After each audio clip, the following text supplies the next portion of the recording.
In a world of crime, deception, and disappearance, some names echo through time. The FBI's most wanted list isn't just for men. It has, on rare occasions, carried the faces of women whose crimes shocked the world. They vanished into shadows, crossing borders, changing identities, and rewriting who they were. Yet the truth always leaves traces. Tonight, we uncover the stories of 5 women whose names became synonymous with danger, deceit, and mystery. These are the top 5 most wanted women by the FBI.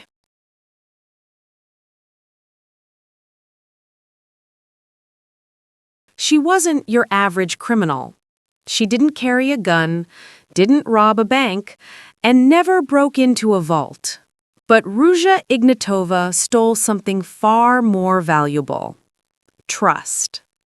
When she walked onto a stage, her confidence filled the room. Dark hair perfectly styled, designer gown shimmering under the spotlight, a diamond necklace catching the flash of every camera.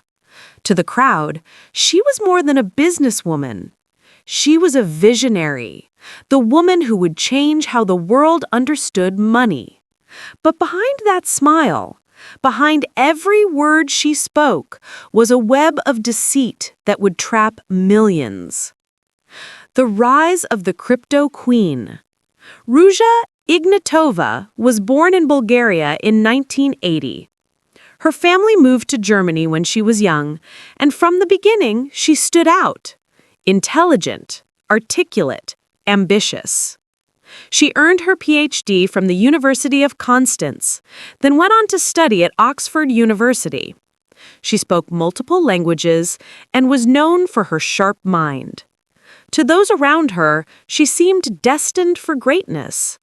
And maybe she was, just not the kind of greatness anyone expected. In 2014, Ruja introduced the world to something called OneCoin, a new cryptocurrency. She promised it would be bigger than Bitcoin, a revolution for people who missed the first crypto boom. Her pitch was simple. Bitcoin made millionaires. Now it's your turn. She called OneCoin the Bitcoin killer, claiming it was faster, safer, smarter, and ready to make ordinary people rich. And millions believed her. OneCoin spread like wildfire. There were seminars in luxury hotels, massive conventions in London, Dubai, and Singapore. Thousands attended her events, chanting her name as if she were a rock star. On stage, she stood under banners that read, "Join the financial revolution." She said, "In 2 years, nobody will talk about Bitcoin anymore." People bought OneCoin tokens by the thousands. Some invested their savings. Others sold homes. There were families, retirees, and even students, all desperate to be part of the future. But what they didn't know, there was no blockchain. There was no mining, no decentralized network. Everything was fake, a digital illusion created to mimic success. The hidden truth. Inside the company, cracks began to show. Emails later revealed that Ruja knew OneCoin was fake. In one message, she allegedly wrote to a colleague, "Take the money and run, because this is not sustainable." She wasn't building the future. She was building an empire of lies. Between 2014 and 2017, OneCoin brought in over $4 billion worldwide. It became one of the largest financial scams in history. But Ruja wasn't alone. Her right-hand man, Sebastian Greenwood, managed recruitment operations, convincing people to invest through educational packages. Her brother, Konstantin Ignatov, helped run the company's day-to-day operations. Together, they created a global network that looked legitimate: offices, employees, websites, even lawyers. But every part of it was designed to move money, not to build technology. the disappearance. Then came October 25th, 2017. Ruja had a major company event planned in Lisbon, Portugal. She was expected to take the stage, as usual, and announce the next big step for OneCoin. But she never showed up. Instead, she boarded a Ryanair flight from Sofia, Bulgaria to Athens, Greece, and vanished. No one saw her again. Her phones went silent. Her offices suddenly stopped hearing from her. Investors panicked. At first, people thought it was just a business delay, but as weeks turned into months, it became clear Ruja Ignatova was gone. Interpol issued a red notice. The FBI began investigating. By the time they caught up, her empire had already collapsed. Her brother was arrested in 2019 and later pleaded guilty to fraud and money laundering. Greenwood, too, was caught and sentenced. But Ruja? She had disappeared like smoke. Theories and shadows. The mystery of Ruja's disappearance became global news. Some say she fled to Dubai, where she had connections and hidden accounts. Others believe she underwent plastic surgery and now lives under a new identity, possibly in Russia or Eastern Europe. There were even whispers that she might be dead. A Bulgarian investigative journalist once claimed that Ruja was murdered in 2018, possibly on the orders of organized criminals who wanted to silence her. But there's no proof, only rumors. The FBI believes she may have changed her face and name. Interpol lists her as armed and dangerous. And the United States government has offered a $5 million reward for information leading to her arrest. Even now, her case remains one of the most puzzling modern mysteries. She managed to scam the world using nothing but charisma, intelligence, and timing. The legacy of the scam. When OneCoin collapsed, it left a trail of devastation. Thousands lost everything: life savings, retirement funds, homes. Some of its victims took their own lives. Others are still trying to recover their losses. In documentaries and podcasts, victims describe Ruja as hypnotic. She could make anyone believe anything. She stood on stage, dripping in jewels, and promised the impossible, and somehow she made people want to believe it. In 2022, the FBI officially added her to the 10 most wanted fugitives list, one of the very few women ever to appear there. She joined names like Osama bin Laden and Ted Bundy, a sign of how serious her crimes were. And yet, despite being one of the most recognizable fugitives in the world, she remains invisible. No verified sightings, no solid leads. It's almost poetic. The woman who built her empire on illusion became an illusion. The Cryptoqueen's shadow. Some investigators believe she may still be controlling her fortune from afar through secret accounts or shell companies. Others think her empire fell apart and she's living in hiding, terrified that her old partners might come for her. Every few months, someone claims to have seen her in Greece, in the Middle East, in Eastern Europe. Each lead fades away. Her brother once said in court, "She told me that when she felt the net closing in, she would disappear for good." And she did. No one knows if Ruja Ignatova is alive or dead, but her story stands as a chilling reminder. In the digital age, the most dangerous criminals don't need weapons. They just need believers. Ruja Ignatova, the self-proclaimed crypto queen, the woman who convinced the world she could change money forever, and then vanished with billions. Some say she's sipping champagne on a private island. Others say she's buried beneath the secrets she created. But until she's found, one question remains. How does someone so famous simply disappear?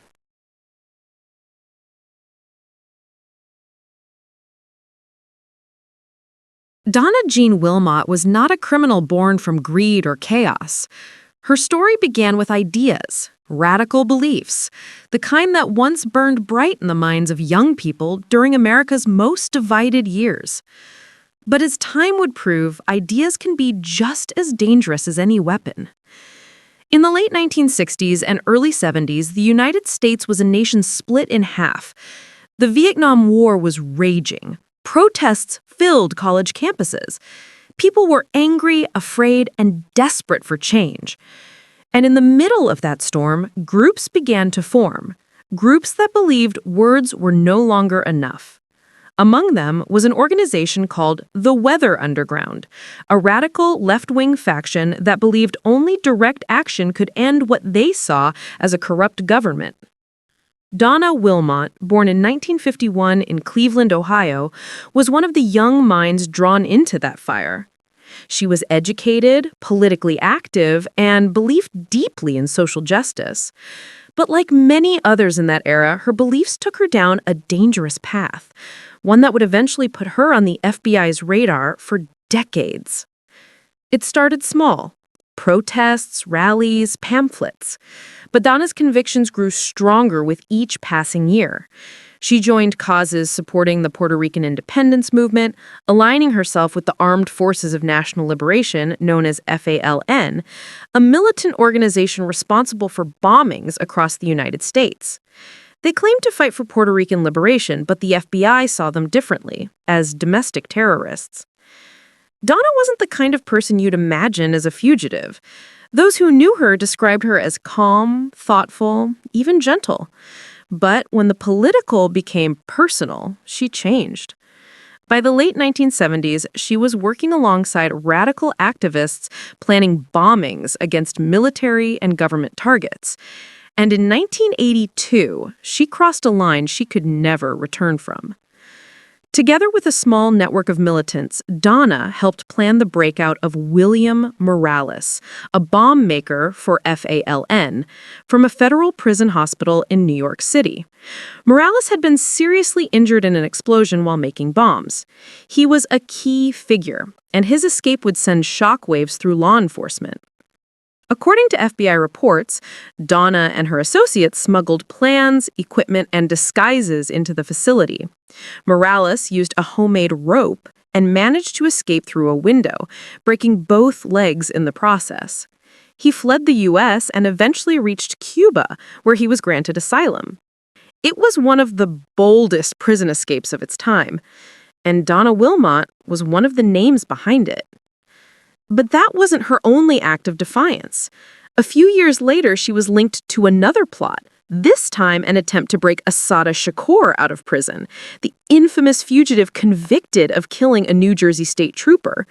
Shakur had escaped in 1979, and while authorities believe she'd already fled to Cuba, the FBI accused Wilmot of being part of an effort to support her and other fugitives. For Donna, these acts weren't crimes. They were missions. In her mind, she was helping freedom fighters, not fugitives. But for the FBI, she was aiding terrorists. By 1985, her name was added to the list of the FBI's most wanted. A photo of her circulated in post offices and police departments across the country. A calm, serious woman with eyes that seemed to look straight through the lens. The caption read, "Wanted for conspiracy, harboring a fugitive, and possession of explosives." While others were caught or surrendered, Donna vanished. She disappeared from the radar completely, leaving behind no trace of her whereabouts. For years, she lived underground, part of a hidden network of radicals who helped each other survive under fake names and false documents. The years passed, and the fire that once burned in the streets began to fade. The Cold War ended. The movements quieted. But Donna Wilmot remained a ghost. For over a decade, the FBI searched for her, following whispers, dead ends, and old connections. They never stopped looking, but she never surfaced. Then, in 1994, a knock on a door in Pittsburgh changed everything. Federal agents surrounded a modest home in the suburbs. Inside was Donna Jean Wilmot. Older now, her once fiery idealism replaced by quiet resolve. When agents entered, she didn't resist. She simply said, "It's over." After nearly 10 years as one of the FBI's most wanted women, Donna was arrested without a struggle. The news made national headlines, a relic of the radical era finally caught. In court, she didn't deny her past. Instead, she stood by her beliefs. She told the judge, "I did what I thought was right at the time. I never wanted to hurt anyone." Prosecutors painted a different picture. They called her a dangerous extremist, a conspirator in terrorist plots. The trial drew attention from both sides. Some saw her as a symbol of political passion gone too far, others as a criminal who'd escaped justice for too long. In 1995, she was sentenced to 3 years in federal prison for aiding and abetting fugitives and possessing false identification documents. Compared to what she could have faced, it was a light sentence. But for Donna, the time behind bars was enough to reflect on everything she had done. When she was released, she quietly faded from the public eye. No interviews, no books, no documentaries. Just silence. She disappeared from the headlines as quickly as she had returned to them. Today, her name occasionally resurfaces in discussions about radical movements of the 70s and 80s. She's often described as the woman who went underground for her beliefs. But the truth of Donna Wilmot's story lies somewhere between idealism and guilt, between conviction and regret. Her case remains one of the few examples of how deeply political extremism can transform ordinary people. She wasn't in it for money, power, or fame. She was driven by belief. And that belief made her both hero and criminal, depending on who you ask. The FBI's profile of her now sits among the archives, a black and white reminder of a time when revolution burned hotter than reason. She may have served her time, but her legacy lingers in the questions she left behind. Was she a revolutionary or a traitor? Was she a freedom fighter or a terrorist? Donna never gave a clear answer, and maybe she didn't have one, because sometimes the line between fighting for something and destroying it completely is thinner than anyone wants to admit. In the end, she lived long enough to see the world she fought for change in ways she could never imagine. But she also lived with the weight of knowing that her pursuit of justice had turned her into what she hated most, a fugitive from the very freedom she claimed to defend. Her story isn't of violence or greed, but of belief taken too far, of a woman who thought she could fight injustice by breaking the law, and in doing so, became one of the FBI's most wanted women in America.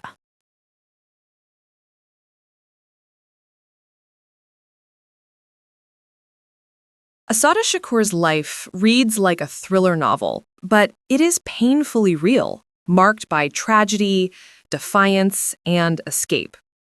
Born Joanne Deborah Byron in 1947 in New York City, she grew up in a world divided by race, poverty, and inequality. Her family moved frequently, struggling to find stability, but even in her youth, she displayed a strong sense of justice and a fierce will to survive. By the time she reached her teens, she had already encountered the harsh realities of racism and police brutality, experiences that would shape the rest of her life. In the late 1960s, as civil rights movements swept across the United States, Shakur became politically active. She joined the Black Panther Party, an organization fighting systemic oppression, and later became involved with the Black Liberation Army, a more militant group advocating for armed resistance against a system she saw as corrupt and oppressive. To Shakur, these organizations were not criminal enterprises. They were tools to protect her community, to fight back against decades of injustice. But the government, and particularly the FBI, saw things differently. Her notoriety began to grow during the early 1970s, a period of intense conflict between militant groups and law enforcement. Assata was accused of participating in numerous criminal activities, including bank robberies and shootouts, but the most defining event came in May 1973 on the New Jersey Turnpike.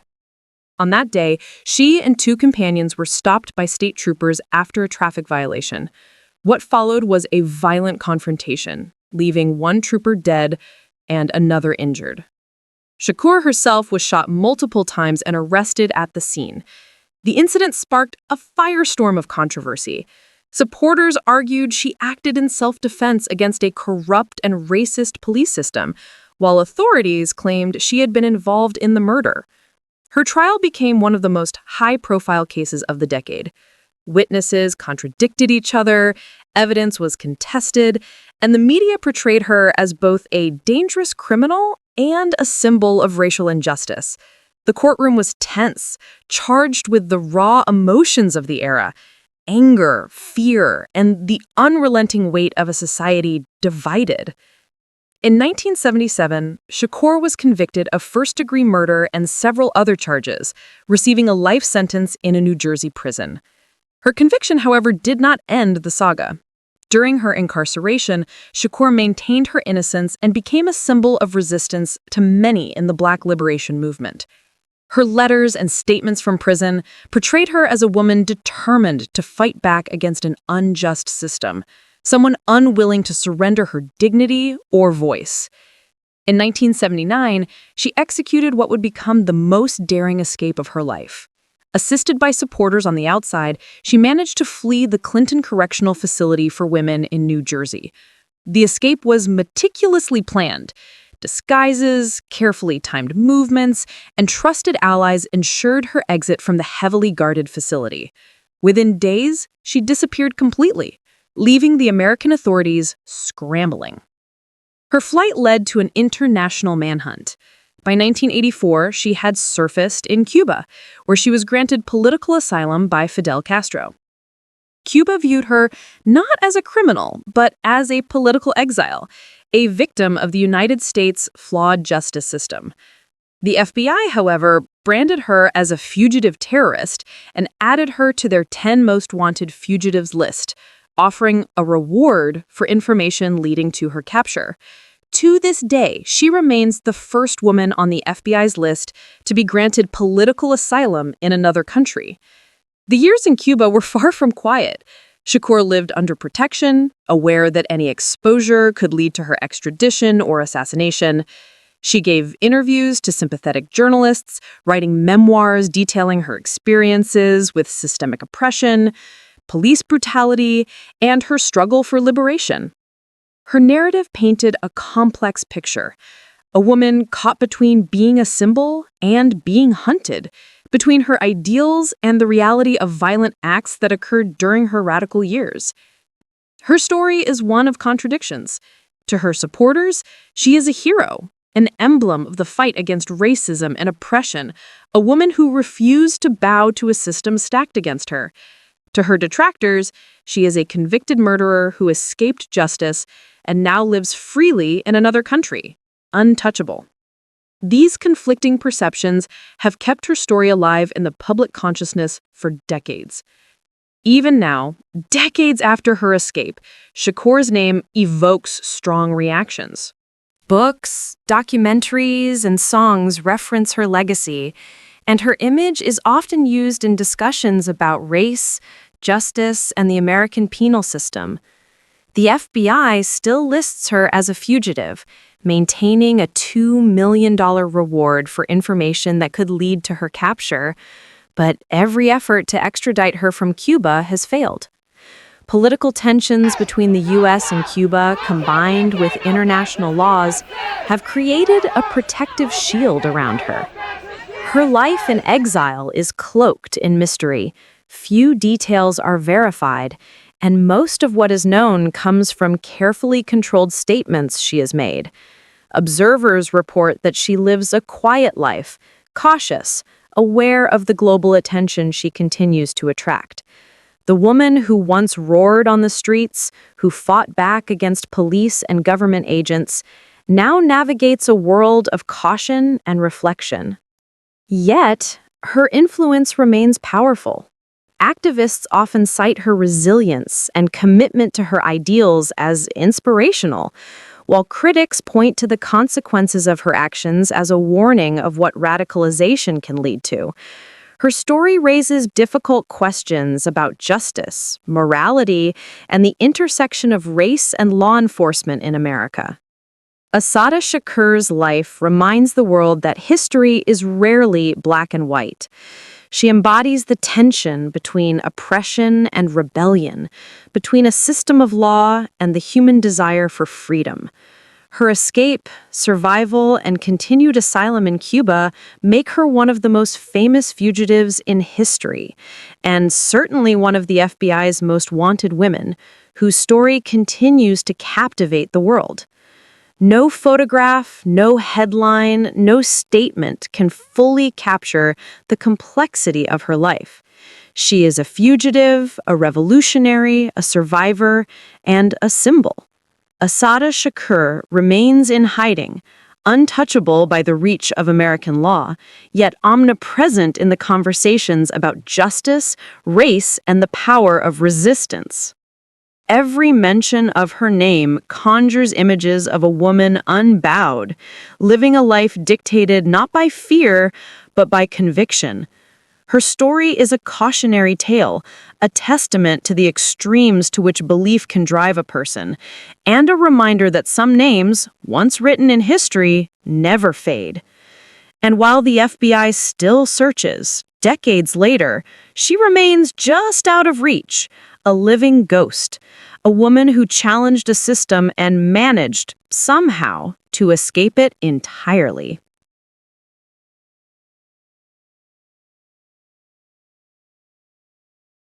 Elaine Parent was a woman who understood the art of invisibility. She wasn't flashy, she didn't make speeches, and she didn't leave traces that were easy to follow. But behind her quiet exterior, she built a life defined by deception, crime, and elusiveness that would eventually land her among the FBI's most wanted women. Born in 1934 in Boston, Massachusetts, Elaine grew up during a time of upheaval and post-war change. From a young age, she displayed a remarkable intelligence and adaptability, traits that would later serve her in ways far beyond what anyone could have imagined. As she moved through adulthood, she became known for her charm and social skill. People trusted her, often without question, and that trust became the tool she would use to manipulate those around her. Her criminal life began with theft and fraud, but it evolved quickly into something more audacious. Elaine had a talent for identity theft long before it became a term commonly known to the public. She was able to assume the identities of dead people, forge documents, and live under these assumed names for years at a time, all without being detected. Banks, social security offices, and government agencies were unable to catch her in her early years. It was as if she could vanish into the cracks of society, always one step ahead of those who sought to stop her. But the deception didn't stop at paperwork. Elaine Parent is suspected of more serious crimes, including murder, although authorities could never gather enough evidence to secure convictions. In the 1970s, she was linked to a series of mysterious deaths and disappearances of elderly individuals whose identities she assumed. It was her signature: find a person, take their identity, erase them from the public eye, and step into their life as if it had always belonged to her. Her cunning wasn't just in the acts themselves, but in the way she lived afterward. She changed states, moved cities, sometimes crossed borders, always creating new aliases, new identities, and leaving behind nothing but confusion and questions. Law enforcement officers described her as a chameleon, someone who could step into any role seamlessly, a woman who could be a grandmother in one town and an heiress in another, all within months. Elaine's methods were bold. She didn't use violence to take over identities. She relied on meticulous research, patience, and the ability to read people. She'd spend months learning a person's habits, studying their social connections, and memorizing details until she could perfectly assume their life. Once she had, she would move, sometimes thousands of miles away, to begin again, leaving police and victims' families bewildered. The FBI eventually caught on to her activities after patterns began to emerge. They noticed similarities in cases involving stolen identities of elderly individuals, unusual financial transactions under names of deceased people, and the sudden disappearance of women in their communities. With each new lead, Elaine was always just ahead, leaving only shadows for authorities to chase. Her notoriety grew, not only because of her crimes, but because of her remarkable ability to evade capture. By the time the 1990s rolled around, Elaine Parent had become a name whispered among law enforcement circles as the world's most wanted woman. She had eluded capture for decades, all while living a life of deception, moving between identities and seemingly enjoying the thrill of the chase. Despite being on the FBI's radar, she continued to operate under assumed identities. She would change residences frequently, apply for false identification documents, and continue to access bank accounts and credit cards under stolen names. Her crimes were nonviolent, but deeply unsettling. The idea that someone could so completely erase themselves from one life and step into another, leaving victims to wonder if their loved ones were alive or dead, created fear that lingered far beyond the crime itself. Elaine Parent's story is also a lesson in patience and ingenuity. Unlike criminals who make rash decisions, she carefully calculated every move. She understood bureaucracy, she understood people, and she understood the media. By keeping a low profile and avoiding patterns that could be traced, she managed to stay invisible for decades. Every time law enforcement got close, she vanished again, almost as if she anticipated their moves before they happened. What makes Elaine's story chilling is the thought of the lives affected by her crimes. Families were left grieving for loved ones who may have been alive. Financial institutions were defrauded of thousands, and yet, the woman behind it all remained untouchable. Her actions forced agencies to rethink procedures around identity verification, and her ability to evade detection made her one of the most enigmatic figures in FBI history. By the 2000s, despite modern technology and the rise of digital tracking, Elaine Parent remained elusive. Her use of multiple identities, careful documentation, and international travel made her a nearly impossible target. Authorities believed she may have had help or possibly even traveled abroad to countries where extradition would be difficult. Each lead brought hope, but also frustration, as the trail inevitably went cold. Elaine Parent died in 2011, still having eluded capture. Her death marked the end of a life shrouded in mystery, but the legend of the world's most wanted woman continues to captivate those who study criminal history. She was a master of disguise, deception, and psychological manipulation, a criminal who relied not on brute force, but on intellect and foresight. She was a ghost in life, a phantom in the system, and her story lingers long after her disappearance, inspiring fear, awe, and fascination. A woman who, by all appearances, could disappear at will, leaving the world forever questioning her next move, and reminding everyone that some criminals are invisible, not because they are small, but because they are brilliant.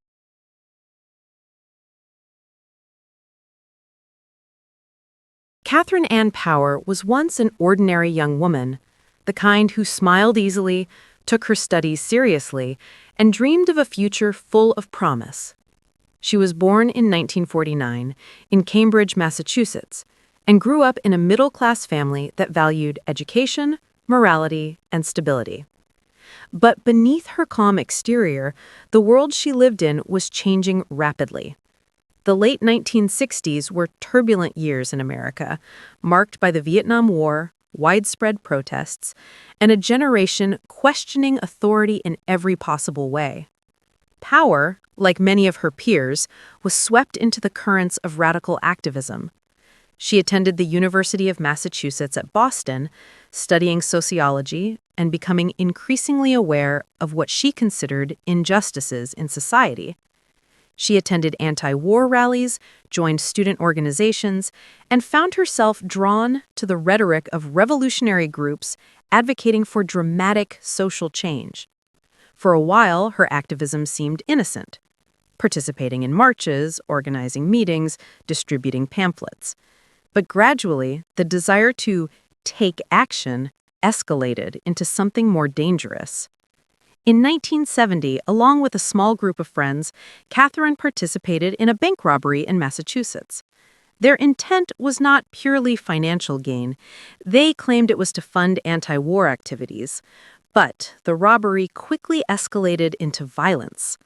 During the heist, a police officer was shot and killed. That single act changed her life forever. Catherine and her accomplices fled immediately, abandoning their normal lives and disappearing into a world of fugitives, pursued relentlessly by law enforcement. Catherine Ann Power was only 21 years old when she became one of the FBI's most wanted women. She had crossed a line that left no room for negotiation, no second chances. The law demanded justice, and the FBI began a nationwide search, distributing wanted posters and issuing alerts to police departments across the country. Power's life on the run was defined by constant fear, secrecy, and isolation. She changed her name, adopted new identities, and moved from city to city. She stayed with friends who sympathized with her cause, blending into communities and working low-profile jobs to survive. Each day was a calculated effort to remain unseen, to avoid the network of authorities hunting her. Yet, despite the fear, she never completely abandoned her ideological beliefs. She justified her actions as necessary for the greater good, a fight against a government she no longer trusted. The years stretched into a decade, then two, and Catherine became a ghost. People she knew as friends or neighbors had no idea of the life she had left behind, no inkling that the young woman next door had once taken a life in the name of revolution. She maintained a low profile, avoiding attention, never contacting family for fear of revealing her location.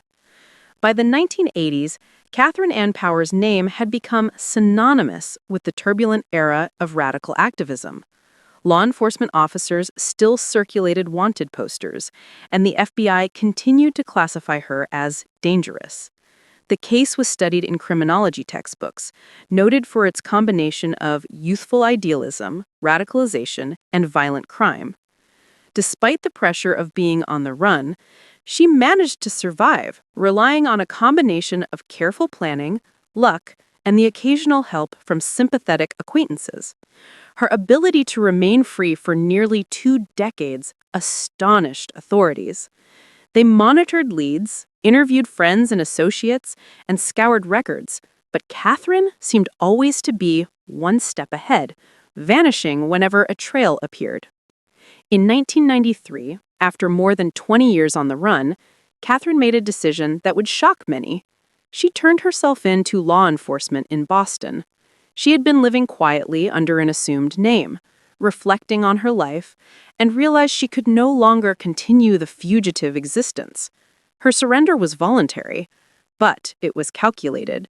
She knew that by coming forward, she could control the narrative, show remorse, and perhaps seek a path to redemption. Her trial was closely followed by the media and the public. Catherine Ann Power did not shy away from admitting her crimes, acknowledging the gravity of taking a life during the bank robbery. But she also explained her motivations, the youthful idealism and misguided sense of justice that had driven her to commit acts she would later regret.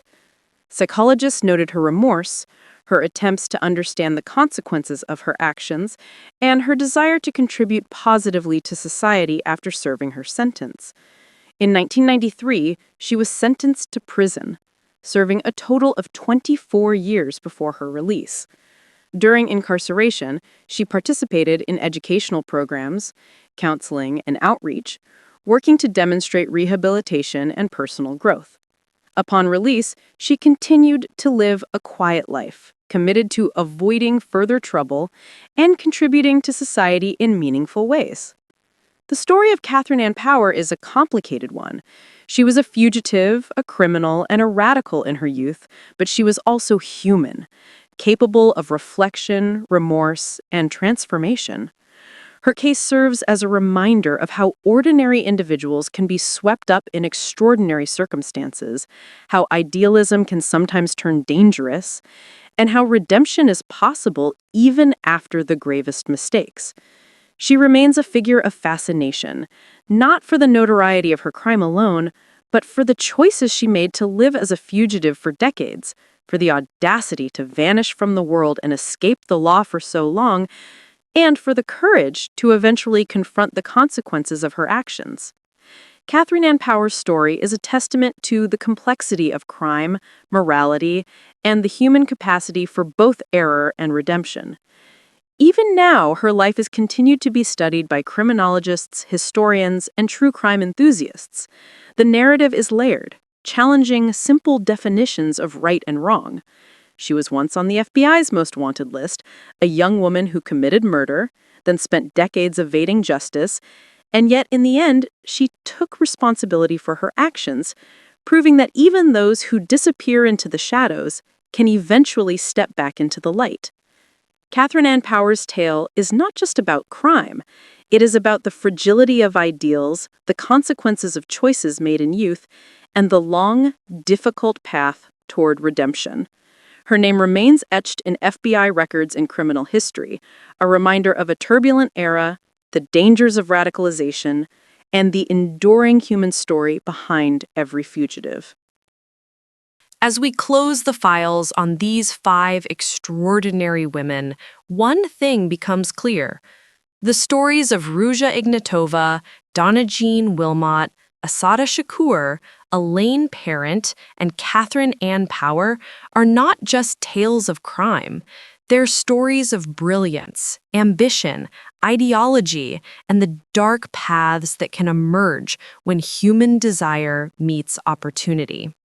Some vanished into shadows, leaving billions, secrets, or ideologies behind.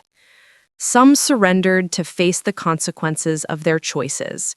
And some, like the Cryptoqueen or Assata Shakur, remain mysteries, their fates unknown, their legends growing with each passing year.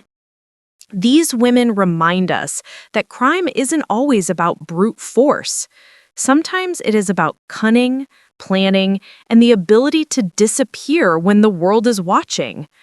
They are a testament to the lengths humans will go for power, for belief, or sometimes simply to escape the consequences of their actions. The FBI continues to search for those still at large, and though decades may pass, the stories of these women will never fade from history. Their lives, crimes, and disappearances are forever etched into the annals of true crime. Thank you for joining us on this journey through the shadows of the world's most wanted. If you found this documentary compelling, make sure to like, share, and subscribe to our channel, Case Thread Crime Documentary, for more true crime stories, mysteries, and the chilling tales that continue to haunt our world. Until next time, remember, some truths are stranger than fiction, and some criminals are never truly caught.